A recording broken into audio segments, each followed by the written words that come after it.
Jai-Ho Park stood at the large window of the Earth Embassy on Station 7, looking at the stars. His hands were behind his back, and his face showed no emotion. Inside, however, he felt very angry.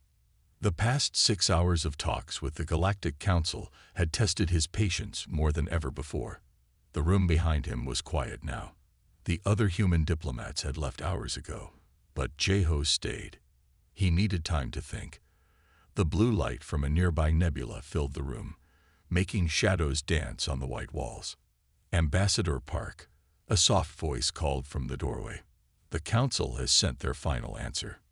Jai-Ho turned to see his assistant, Dae-Young, holding a data tablet. Her face told him everything he needed to know, but he reached for the tablet anyway. He had to read it himself. "Thank you, Dae-Young," he said, taking the tablet. His eyes moved quickly across the screen, reading the Council's message. Asterisk, the Galactic Council has reviewed Earth's petition for access to terraforming technology. After careful consideration, the Council finds that humanity has not yet reached the required level of technological and social development. The petition is denied asterisk. Jai-Ho placed the tablet on a nearby table. This was the 7th time. 7 times in 15 years that Earth had asked for this technology. 7 times they had been told they weren't ready. "They think we're children," he said quietly. "After everything we've shown them, they still think we're playing with toys." Dae-Young moved to stand beside him at the window. "The Earth Defense Force won't be happy," she said. "They've been waiting for this answer." Jai-Ho nodded. Earth's military leaders had warned him this would happen. They had told him the Council would never see humans as equals. Now he was starting to believe they were right. He remembered the meeting from earlier that day. The Council chamber had been full of representatives from different alien races. The Artaxians with their tall, thin bodies and gray skin. The Methodi, who looked almost human except for their silver eyes.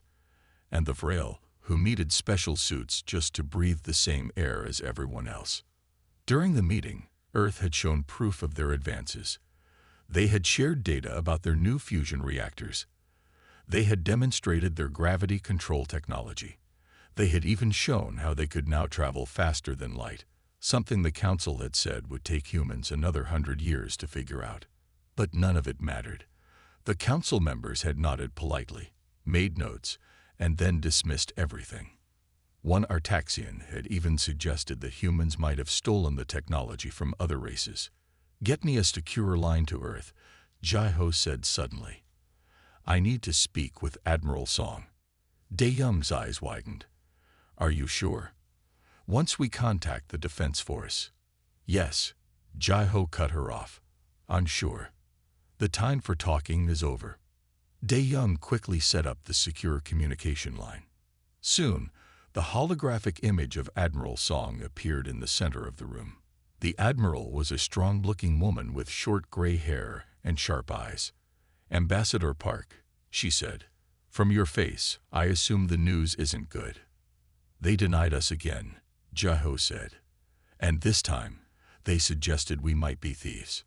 Admiral Song's hologram showed a small smile. "Then you agree it's time." Jai-Ho took a deep breath. What he was about to say would change everything. There would be no going back.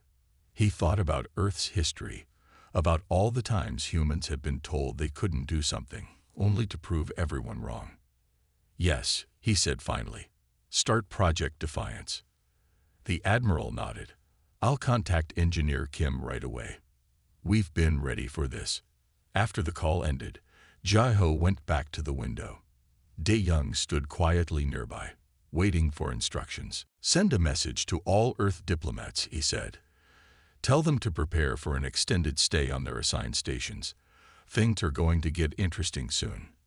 "What should I tell them about Project Defiance?" Dae-Young asked. "Nothing," Jai-Ho replied. "The less they know, the better. The Council has spies everywhere." As if to prove his point, a group of Methodi diplomats walked past the embassy's main door. They glanced inside, their silver eyes reflecting the blue light from the nebula. Jai-Ho gave them a polite nod. hiding his true feelings behind years of diplomatic training. Later that night, in his private quarters, Jai-ho wrote in his personal log, "Today marks the end of humanity's patience. For too long, we have tried to prove ourselves worthy of a place among the stars. We have followed their rules, filled out their forms, and waited our turn. But they never intended to treat us as equals asterisk. The council forgets that humans are at their most creative when they're angry. They forget that we have a long history of doing the impossible just to prove others wrong. Well, they're about to get a reminder asterisk. I wonder what they'll say when they see what we're capable of. Will they finally show us respect? Or will they be too busy trying to hide their embarrassment? Engineer Kim's plan is crazy. It's exactly the kind of thing the council thinks we're too primitive to attempt. That's what makes it perfect asterisk." He closed his log and looked out at the stars again. Somewhere out there, humanity was about to start its biggest project ever. The council thought humans weren't ready for advanced technology. Fine. They would show the council what primitive humans could do with the technology they already had. The next morning, Jai-ho attended another council meeting. He sat quietly as they discussed trade routes and border disputes. The other diplomats probably thought his silence was due to disappointment over the denied petition. They had no idea what was really going through his mind. During a break in the meeting, an Artaxian diplomat approached him. "Ambassador Park," the alien said in its musical voice, "we hope you understand the council's decision. It's for your own good, really. Terraforming technology in the wrong hands could be very dangerous." Jai-ho smiled politely. "Of course, we understand. Humanity will just have to find other ways to prove ourselves." The Artaxian seemed pleased with this response. As the alien walked away, Jai-ho's smile grew slightly wider. Other ways indeed. Back on Earth, things were already moving. Admiral Song had called an emergency meeting of the Earth Defense Council. Engineer Hae-yun Kim was preparing to present her plans. Soon, the largest engineering project in human history would begin. And the best part, the council would never see it coming. They were so convinced of humanity's limitations that they wouldn't even think to look for signs of what was about to happen. Jai-ho's communication device buzzed softly. It was a message from Admiral Song. "Project Defiance is greenlit. Engineer Kim says 2 to 3 years. Can you keep the council distracted for that long?" He sent back a simple reply. "They think we're harmless children. They won't pay attention to what the children are doing in their own backyard." As he walked back into the council chamber for the afternoon session, Jai-ho felt lighter than he had in years. Yes, they had denied Earth's petition again. Yes, they still looked down on humans. But now, for the first time, he knew exactly how this story would end. The council members took their seats, ready to continue their important discussions about galactic politics. None of them noticed the small smile on the human ambassador's face. None of them realized that this ordinary day marked the beginning of something extraordinary. Humanity's patience had run out. And soon, very soon, the entire galaxy would know about it. Hae-yun Kim walked through the long underground hallway of Earth's Defense Force headquarters. Her footsteps echoed against the metal walls. In her hands, she held a data pad containing plans that would either make her famous or end her career. The guard at the meeting room door checked her ID and let her in. Inside, 20 people sat around a large table. Admiral Song stood at the front of the room. The Admiral nodded at Hae-yun, telling her to begin. Hae-yun connected her data pad to the room's display system. A 3D image appeared above the table, showing the dwarf planet Ceres spinning slowly in space. "Ladies and gentlemen," Hae-yun said, "this is how we're going to show the Galactic Council that humans aren't as simple as they think we are." She pressed a button, and the image changed. Now it showed Ceres being taken apart and rebuilt piece by piece. Several people in the room gasped. Admiral Song's smile grew wider. "You want to reshape an entire dwarf planet?" Someone asked. "Is that even possible?" Hae-yun nodded. We've been mining asteroids for 30 years. We know how to break down space rocks and move them where we want. Ceres is bigger, yes, but the process is the same. We just need to think bigger. She showed more images. These ones had numbers and calculations that explained how they would do it.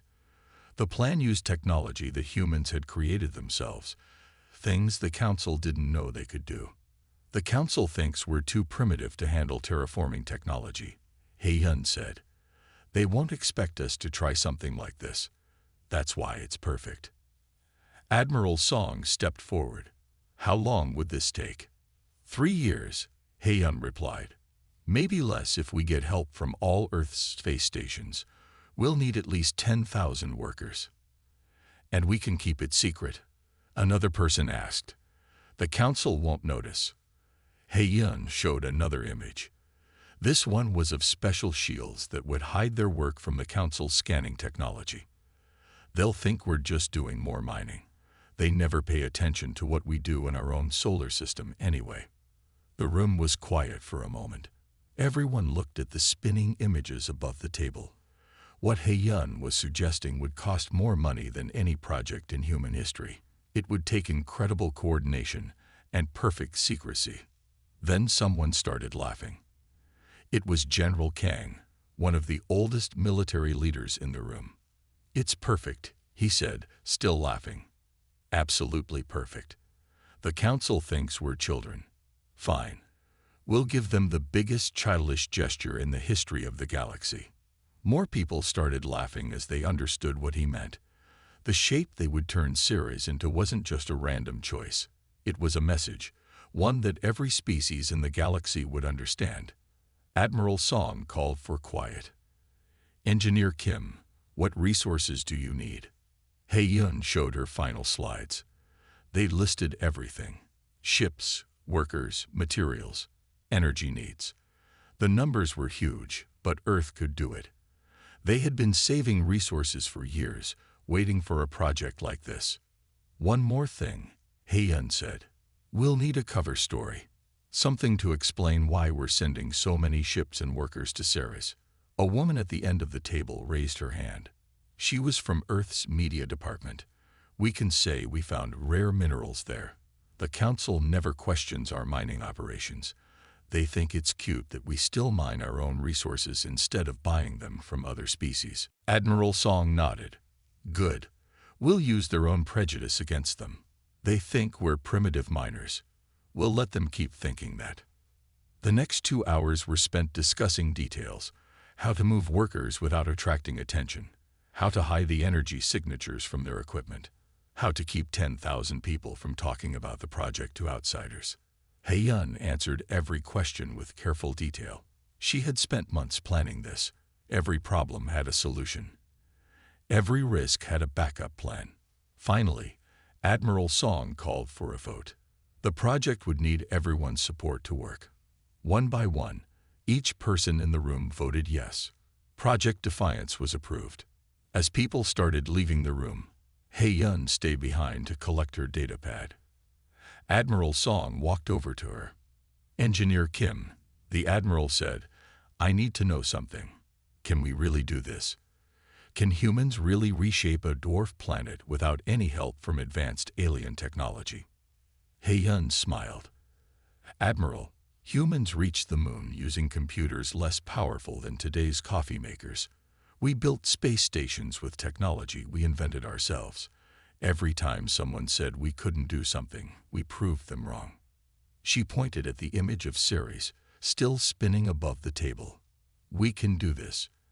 And when we're done, the Council will never look at humans the same way again. The Admiral nodded, satisfied with the answer. Later that day, He-Yun sat in her office, sending messages to key engineers around the world. Each message contained only part of the plan. Nobody except the people in that meeting room would know the whole truth until the project was finished. Her computer beeped. A message from Ambassador Park had arrived from Station 7. The Council still thinks we're upset about their decision. They're being extra nice to us now. We have all the time we need. Make it good, Engineer Kim. He-Yun sent back a short reply. Don't worry, Ambassador. When we're done, they'll never forget it. She looked at the small model of Ceres on her desk. Soon, the real thing would look very different. The thought made her smile. She had become an engineer because she loved building things, solving problems that others said couldn't be solved. The Council thought humans weren't ready for advanced technology.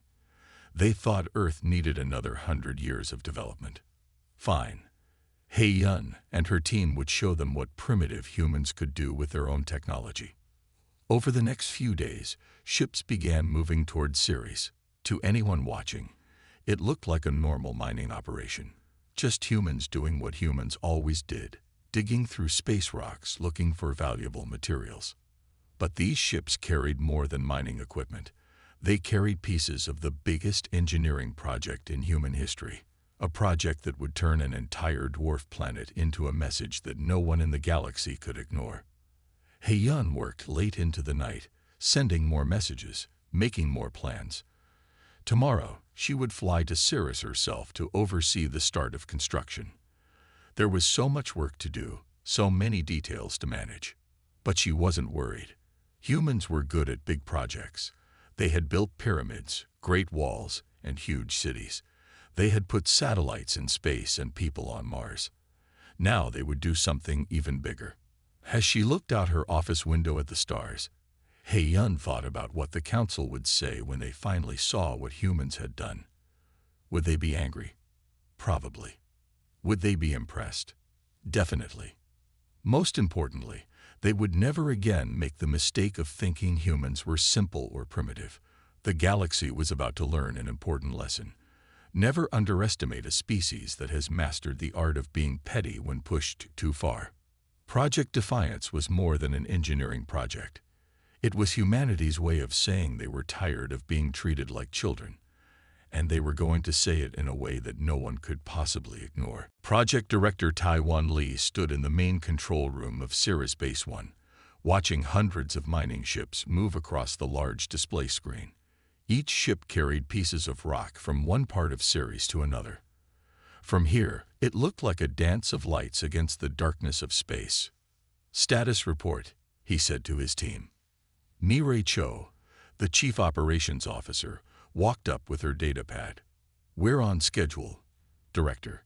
Section A is 75% complete. The basic shape is already visible from the far side." It had been 18 months since Project Defiance began. What once seemed impossible was now taking shape before their eyes. Ceres was slowly changing, one piece at a time. "Any word from our watchers?" Taiwan asked. "All clear," Mireille replied. "The Council's inspection ships passed through the system yesterday. They saw exactly what we wanted them to see, just another human mining operation." Taiwan nodded. The Council's lack of interest in human activities was working in their favor. Every time an alien ship came near, their special shields made it look like they were just moving rocks around randomly. The Council never looked closer. Why would they? Humans were just primitive miners after all. A young engineer ran up to them, looking worried. "Director Lee, we have a problem in Section C. The gravity controls are acting strange." Taiwan and Mireille followed the engineer to a different screen. The numbers didn't look good. The gravity field that held Section C together was getting weaker. "If that field fails, we'll lose 3 months of work," Mireille said quietly. Taiwan pressed a button on the communication panel. "Get me Engineer Kim immediately." Hei-Yun Kim's face appeared on the screen a few minutes later. She was in her workshop on the other side of Ceres, surrounded by complex machines and floating holograms. "I see the problem," she said before anyone could explain. "The Council always said humans couldn't handle gravity manipulation. Want to see how wrong they were?" Her fingers moved quickly across her control panel. On the main screen, they watched as the gravity field in Section C stabilized. The numbers returned to normal. "How did you do that?" the young engineer asked, amazed. Hei-Yun smiled. "I used their own physics against them. The Council thinks gravity control needs fancy alien technology. But we found a simpler way. Sometimes the simple solution is better. This was why Project Defiance was working. While the Council thought humans needed help with advanced technology, humans had been quietly developing their own methods. They weren't as elegant as alien technology, but they worked. Taiwan looked at the overall project display. The shape of Ceres was changing exactly as planned. When finished, it would be visible from anywhere in this part of the galaxy. Director Mayray said, checking her datapad again. Ambassador Park sent a message. The Council is planning another review of Earth's technology level in 6 months. Perfect timing, Taiwan replied. We'll be done by then. He remembered the day Admiral Song had chosen him to lead this project. Many people thought he was too young for such a big job.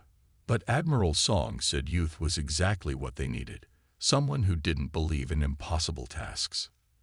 Now, 18 months later, 10,000 workers moved across Ceres like ants building a mountain. They worked in perfect coordination, each person knowing their part, but only a few knowing the whole plan. In the workers' dining hall, Taiwan sat with Mayray and He-yun for their daily meeting. The hall was full of noise as workers ate and talked about their day's work. The Council would never believe this, Mayray said, looking around at all the people. 10,000 humans keeping a secret. They think we can't work together without fighting. He-yun laughed. They don't understand humans very well. Tell us we can't do something, and suddenly we all work together perfectly just to prove them wrong. A loud cheer came from one end of the hall. Another section of Ceres had been completed. The workers celebrated each small victory, even though they didn't know what the final shape would be. How are the living conditions? Taiwan asked Mayray. Taking care of 10,000 people on a changing dwarf planet wasn't easy. Better than expected, she replied. The artificial gravity is stable. The air recyclers are working perfectly, and morale is high. Everyone knows they're part of something historic, even if they don't know exactly what it is. Later that night, Taiwan wrote in his project log, *Day 550 of Project Defiance. Sometimes I stand at the viewing window and watch our work take shape. Every day, Ceres looks less like a dwarf planet and more like our message to the galaxy *. The Council thinks humans are too primitive to handle advanced technology. Yet here we are, reshaping an entire celestial body using technology we built ourselves. We turned their rejection into our motivation *. The workers ask me sometimes why we're changing Ceres into this particular shape. I tell them they'll understand when it's finished. Their trust amazes me. 10,000 people working together on faith alone. The Council would never believe it *. He closed his log and looked out the window again. Earth was just a tiny blue dot from here, but its influence was clear. Hundreds of ships moved through space, carrying rocks and machinery. Teams of workers in spacesuits walked on Ceres's changing surface, all of them working together to prove a point. The next morning, He-yun called an emergency meeting. She had found a way to speed up the work. If we adjust the gravity fields like this, she explained, showing a complex diagram, we can move bigger pieces at once. We could finish 3 months early. Is it safe? Mayray asked. Safer than the Council's methods, He-yun replied. Sometimes being primitive means finding simpler, better solutions. Taiwan approved the new plan. As he watched He-yun explain the changes to her engineering team, he thought about how the Council would react. They thought humans needed their help to understand gravity in space. They never imagined that humans would find their own ways to do these things. Messages came regularly from Earth and Ambassador Park. The Council remained unaware. They were too busy arguing about important galactic politics to notice what the primitive humans were doing in their own solar system. 6 more months, Taiwan said to Mayray as they watched the work continue. 6 more months, and the Council will never forget humanity again. Mayray smiled. They'll have a hard time ignoring this message. The work continued, day and night. Slowly but surely, Ceres changed. And somewhere out there, the council kept making their plans and rules, not knowing that humanity was about to give them the biggest surprise in galactic history. Operations Commander Yungai Kang sat quietly in the back of the Galactic Council chamber. No one paid much attention to him. He was just another human officer, watching another council meeting. The aliens didn't know that he held the control pad that would change everything. Ambassador Jai-Ho Park stood at the speaking platform, giving his usual report about Earth's activities. The council members looked bored. Some were checking their data screens. Others whispered among themselves. And finally, Jai-Ho said, "Earth would like to show the council something new we have created." A few council members looked up, mildly curious. They expected another simple human invention, something they could politely dismiss as primitive. "Commander Kang," Jai-Ho said, turning to look at Yungai, "please begin the demonstration." Yungai touched his control pad. On the huge screens around the council chamber, images from space telescopes appeared. They showed the area near Earth, where Ceres used to be. "As you can see," Jai-Ho continued, "humans have been busy with a small project." The Artaxian Council leader leaned forward. "What are we looking at, Ambassador Park?" "Your mining operation at Ceres." "We've seen this before." Jai-Ho smiled. "Please watch carefully." "Commander." Yungai pressed another button. Across the solar system, special shields turned off. The true shape of Project Defiance became visible to every telescope in the galaxy. The council chamber went completely silent. Every alien in the room stared at the screens. Where Ceres used to be, there was now something else. Something impossible. Something that made several council members stand up in shock. The humans had rebuilt Ceres into an enormous sculpture. A perfectly engineered, planet-sized message that could be seen from anywhere in this part of the galaxy. It was exactly what General Kang had laughed about in that first meeting. The biggest rude gesture in history. What have you done?" the Artaxian leader asked, his gray skin turning even paler. "We did what you said we couldn't do," Jai-Ho replied calmly. "We reshaped a dwarf planet. We controlled gravity on a massive scale. We did it all with technology that you said was too primitive to work." A Methodi council member jumped up. "This is impossible. Humans don't have the technology for this kind of project." "Clearly," Jai-Ho said, "we do." The screen showed more details now. Perfect measurements, exact calculations, flawless engineering on a scale that the council had said humans wouldn't achieve for centuries. "How?" the Vrol representative asked through their breathing suit. "How did you hide this from our scanners?" Jai-Ho nodded to Yungai, who stepped forward. "We developed our own shielding technology," Yungai explained. "You didn't notice because you never really looked. You assumed we couldn't do anything important." The council chamber erupted in noise. Some members were angry, others amazed. A few were trying not to laugh. The Artaxian leader called for order, but no one listened. "Do you understand what this means?" Jai-Ho asked when the noise died down. "Everything you said humans couldn't do. We did it. Every technology you said was beyond us. We found our own way to make it work." He walked around the speaking platform, looking at each council member. "You denied us access to terraforming technology because you said we weren't ready. So we proved we don't need your version of it. We can reshape planets our own way." This is, the Artaxian leader couldn't find the right words. "Primitive," Jai-Ho suggested. "Simple. Childish? Yes. The shape we chose was not very mature. But that was the point. You treated us like children, so we responded like children. But look at the engineering behind it.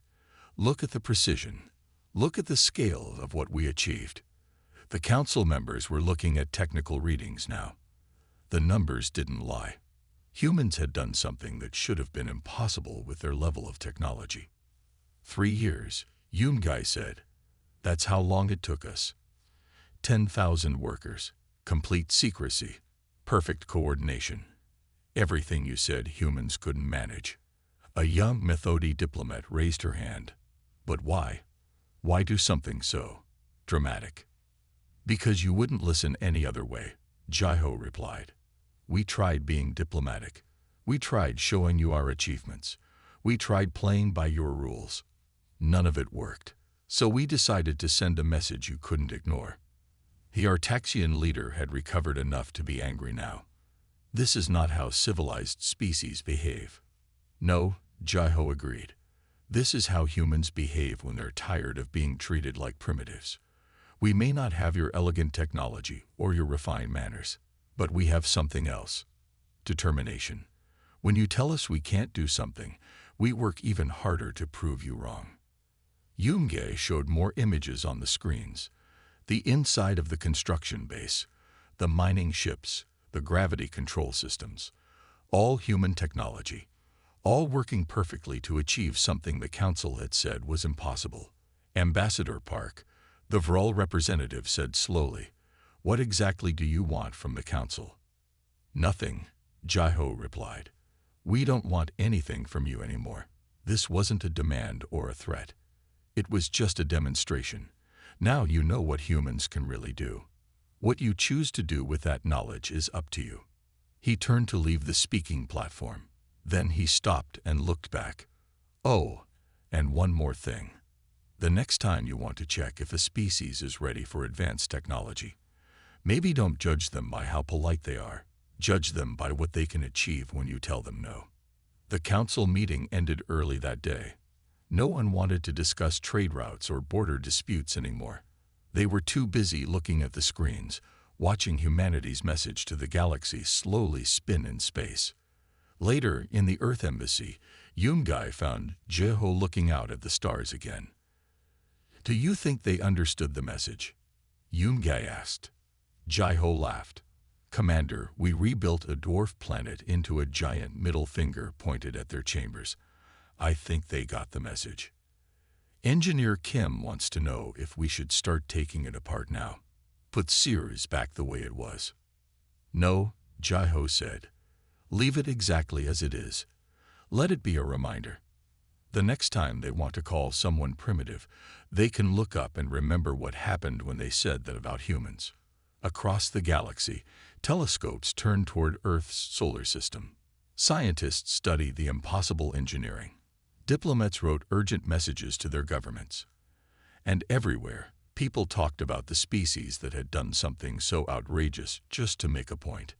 Humanity had finally gotten the galaxy's attention, and they had done it in the most human way possible, by doing something that everyone said was impossible, just because someone said they couldn't. 1 month after Project Defiance was revealed, Ambassador Sun Hee-choi walked into a very different Galactic Council chamber. The aliens didn't ignore her like they used to ignore human diplomats. Instead, they watched her carefully. Some even looked nervous. "The Council recognizes Ambassador Choi of Earth," the Artaxian leader said. His voice was much more respectful than before. Sun Hai had replaced Jai-Ho Park as Earth's main ambassador. Ji-Ho had decided to retire after the big reveal, saying his work was done. Now it was Sun Hee's job to deal with the new way aliens saw humans. "Thank you, Council Leader," she said. "Earth would like to discuss new trade agreements." The Council members sat up straighter. Through the chamber's large windows, everyone could see Earth's message to the galaxy, still spinning slowly in space. No one had suggested asking humans to change it back. "Of course," the Artaxian leader said. "But first, the Council has something to say." He stood up, looking uncomfortable. "The Galactic Council admits we were wrong about humanity. Your species has proved itself to be more capable than we understood." Sun Hai kept her face serious, but inside she wanted to smile.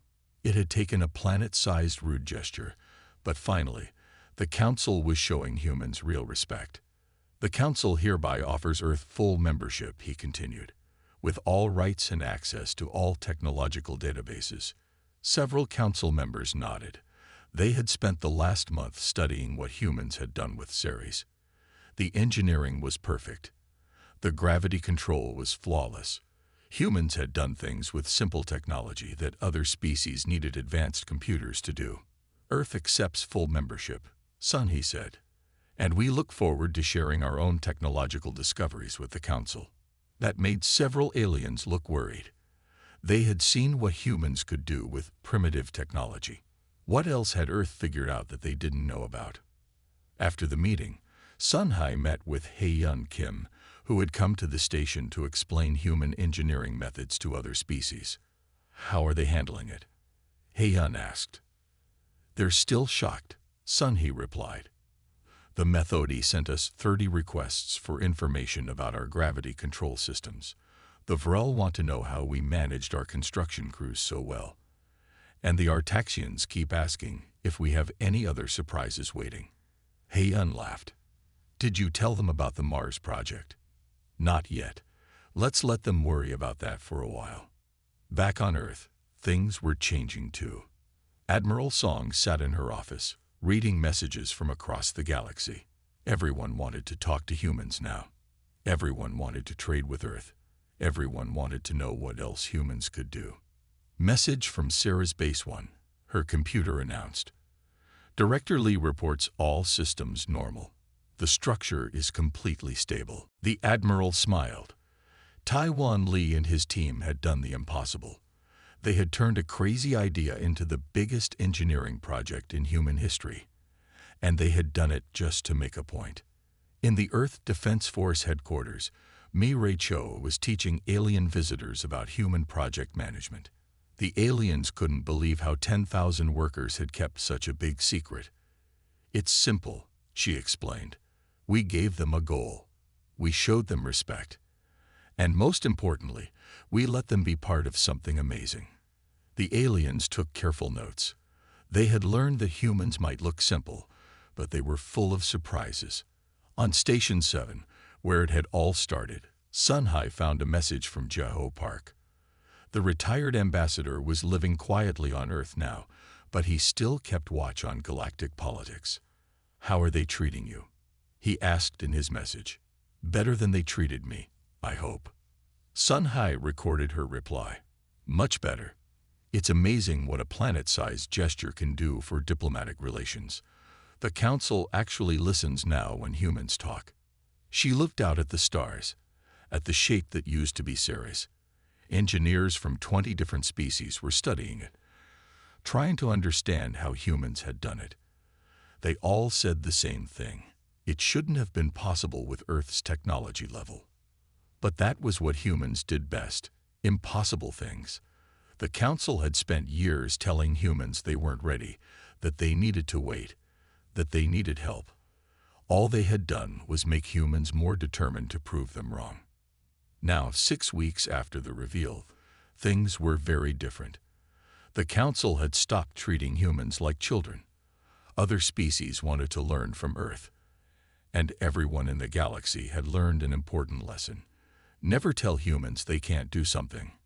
In her new office on Station 7, Sun Hai read reports from Earth's scientists. They were already working on new projects, new ideas that would surprise the galaxy again. But this time, they didn't need to hide their work. This time, other species wanted to help. Message from the Artaxian leader, her computer said. He wants to know if Earth would help design new space stations.